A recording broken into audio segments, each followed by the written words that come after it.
সাম্প্রতিক সময়ে বাংলাদেশের রাজনৈতিক অঙ্গনে এক নতুন আলোচনা শুরু হয়েছে। জনপ্রিয় অনুষ্ঠান দ্য আরজে কিবরিয়া শোতে শরীফ ওসমান হাদী নামের একজন আলোচক বাংলাদেশের ভবিষ্যৎ এবং একটি অনিবার্য বিপ্লব নিয়ে গুরুত্বপূর্ণ মন্তব্য করেছেন।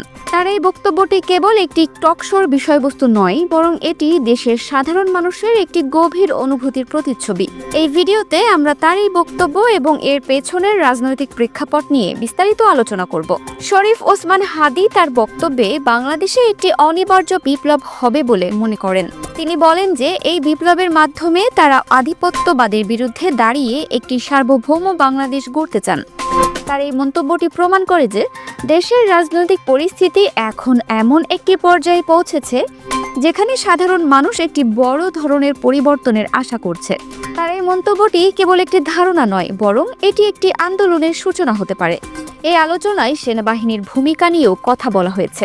শরীফ ওসমান হাদী বলেন যে দেশপ্রেমিক সেনাবাহিনীকে দুর্বল হতে দেওয়া যাবে না, তবে তারা পিলখানা কমিশন বা গুম কমিশনের প্রতিবেদনে জড়িত সেনা কর্মকর্তাদের বিচারের দাবিও করছেন। তার এই মন্তব্যটি প্রমাণ করে যে দেশের সেনাবাহিনীর প্রতি মানুষের আস্থা রয়েছে, কিন্তু তারা তাদের জবাবদিহিতা এবং স্বচ্ছতাও নিশ্চিত করতে চায়। এটি একটি গুরুত্বপূর্ণ দিক, কারণ এটি দেশের আইন শৃঙ্খলা এবং স্থিতিশীলতার জন্য অপরিহার্য। শরীফ ওসমান হাদী আওয়ামী লীগ সরকারের সমালোচনা করে বলেন যে ফ্যাসিবাদ শেখ মুজিবুর রহমানের হাত ধরেই জন্ম নিয়েছিল। তিনি আরও উল্লেখ করেন যে আওয়ামী লীগকে যারা সমর্থন করে না তাদেরকেও জায়গা দেওয়া উচিত। তার এই মন্তব্যটি প্রমাণ করে যে দেশের রাজনীতিতে এখনও মত প্রকাশের স্বাধীনতা এবং ভিন্ন মতের প্রতি শ্রদ্ধার অভাব রয়েছে। এটি একটি বড় চ্যালেঞ্জ, কারণ একটি সুস্থ গণতন্ত্রের জন্য ভিন্ন মত এবং বিতর্কের প্রয়োজন।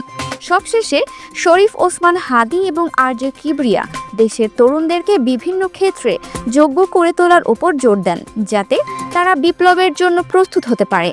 তারা বিশ্বাস করেন যে দেশের তরুণরাই এই পরিবর্তনের প্রধান শক্তি।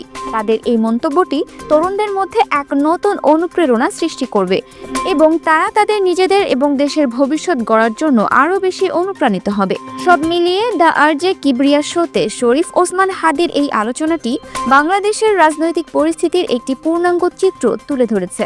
এটি দেখিয়ে দিয়েছে যে দেশের রাজনীতি এখন একটি নতুন মোড় নিতে চলেছে এবং এর ভবিষ্যৎ কেবল তরুণ প্রজন্মের হাতে। এই আলোচনাটি কেবল একটি টকশোর বিষয় নয়, বরং এটি বাংলাদেশের গণতন্ত্রের একটি গুরুত্বপূর্ণ অধ্যায়। Multimedia desk, Dinajpur TV.